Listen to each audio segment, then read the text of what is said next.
It was a bright morning in a small American town. 7-year-old Emily walked into her classroom with her brown ponytail bouncing gently behind her. She wore her pink shirt with a tiny heart and light blue jeans. Emily always tried her best. Her homework was done, her notebooks were neat, she listened carefully and followed the rules. Teachers trusted her. But as she looked around the noisy classroom, something felt heavy inside her. Everyone was laughing and talking. Emily smiled softly. Still, she felt like no one truly noticed her. Why did Emily feel invisible when she was doing everything right? Emily had friends. She sat with them at lunch, she played with them at recess, but when teams were picked, she was rarely called first. When groups formed, other names were chosen quickly. Emily waited quietly. No one was mean, no one pushed her away, yet no one said, "Let's ask Emily." She laughed at the jokes, she joined the games, but it felt like she stood just outside the circle. She began to wonder if something about her was missing. What did the other kids have that Emily didn't? In Emily's class were 2 students who always seemed noticed. Olivia was very smart. When someone didn't understand something, Olivia explained it clearly. Kids gathered around her desk, teachers smiled when she spoke. So if you multiply these numbers, you get the answer. Wow! Then you just add the remainder right here. That's so cool! See? It's easy. Then there was Jake. Jake made everyone laugh. When he walked into the room, energy followed him. Why did the student eat his homework? Because the teacher said it was a piece of cake. Emily watched both of them quietly. Olivia had knowledge, Jake had confidence. People seemed drawn to them easily. Where was Emily's place in all of this? That night, Emily lay in bed staring at the ceiling. The room was dark and still. Questions filled her mind. Why Olivia? Why Jake? Am I not good enough? Do my friends even like me? Emily pulled her blanket close. She believed trying hard made things work. Maybe she simply needed to try harder. Maybe she needed to change something about herself. That thought followed her into sleep. What would Emily decide to change? The next morning, Emily made a plan. If Olivia was noticed for being smart, she would try to be even smarter. She raised her hand quickly. She answered before others finished thinking. The capital of France is... I know Memphis! Yes, Emily, that's right. When a classmate made a small mistake, Emily corrected her right away. The room grew quiet. Then her friend Mia whispered, "Why are you talking like that?" Emily froze. The teacher gently said, "Let's give everyone a chance." Emily felt her cheeks grow warm. This did not feel like success. Was trying harder pushing her friends away? The next day, Emily tried something new. If Jake made people laugh, maybe she could too. She told a joke during class. A few kids smiled politely. Why did the student eat his homework? Because the teacher said it was a piece of cake. She told another one. No one laughed. She heard 2 students whisper, "Why is she acting like Jake?" Emily looked down at her desk. Her stomach felt tight. She wasn't invisible now. She felt awkward and unsure. Was pretending making everything worse? At recess, Emily walked toward her friends. They were already laughing near the slides. She slowed her steps. No one called her name. No one looked up. Emily stood there for a moment, then she quietly turned away and walked toward the swings. She sat alone and moved gently back and forth.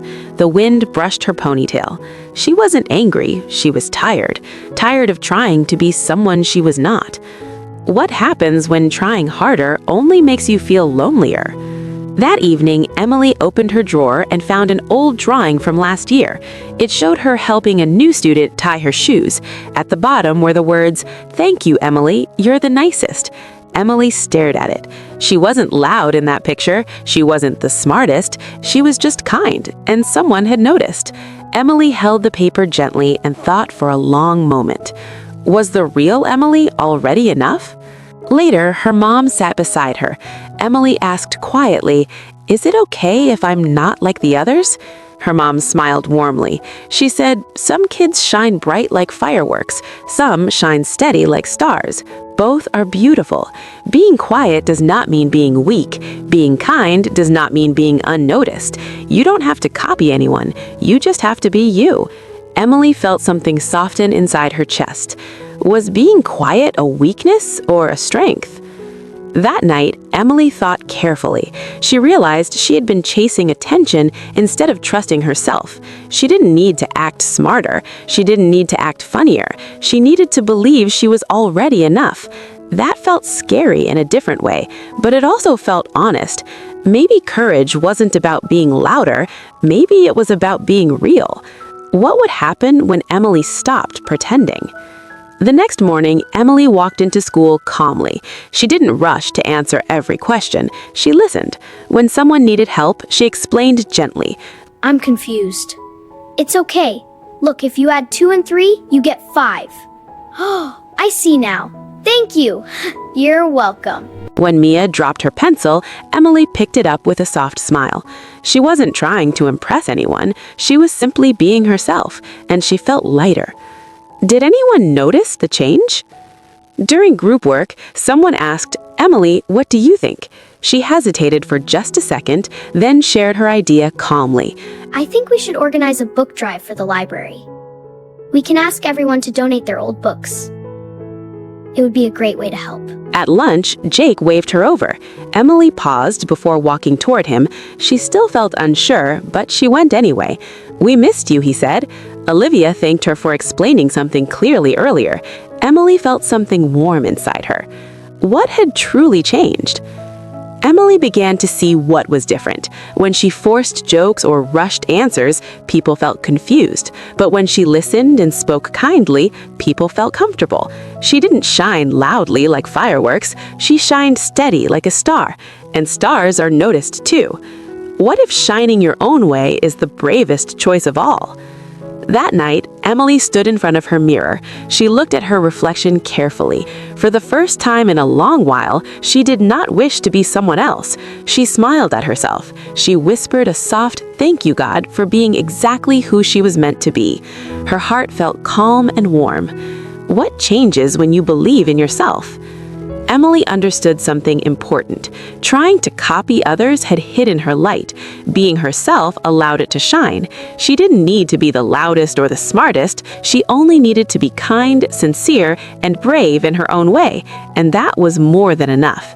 If you were Emily, would you choose to be yourself too? Emily's story was not about being the loudest or the smartest. It was about learning something important. She felt invisible. She tried to change herself, but pretending only made her feel worse. When she remembered who she truly was, kind, calm, and sincere, everything began to shift. The real lesson is simple. You do not have to copy anyone to shine. You are already enough just the way you are. If you enjoyed Emily's story, please like, subscribe, and share it with a friend. We'll meet Emily again in the next adventure. Bye-bye.